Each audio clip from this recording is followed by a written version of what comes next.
থানার প্রশাসনকে আমাদেরকে রক্তচক্ষু দেখাবেন না, আমাদের বাড়িতে হামলা করবেন না।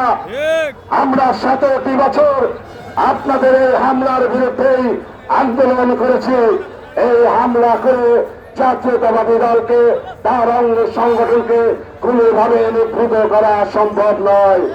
আর সেই কারণে আজকের এই সভা থেকে আমরা হুঁশিয়ার করে বলতে চাই, এই অঞ্চলের এসি সহ যে সকল পুলিশ কর্মকর্তা কর্মকর্তা রয়েছেন, যারা ক্ষুদ্র সংগঠনের হয়ে কাজ করবার চেষ্টা করছেন, আজকের পর থেকে সাবধান হয়ে যান।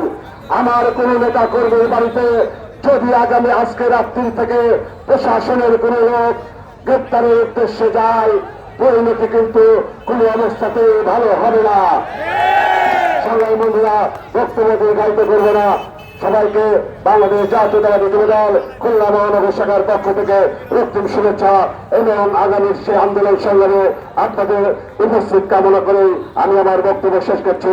বাংলাদেশ জাতীয়তাবাদী যুবদল জিন্দাবাদ, শহীদ জিয়া মোরক, বেগম খালেদা জিয়া জিন্দাবাদ, আগামীর বাংলাদেশ তারেক রহমান জিন্দাবাদ, আমাদের প্রিয় অভিভাবক আলহাজ রকিবুল ইসলাম টুকু জিন্দাবাদ।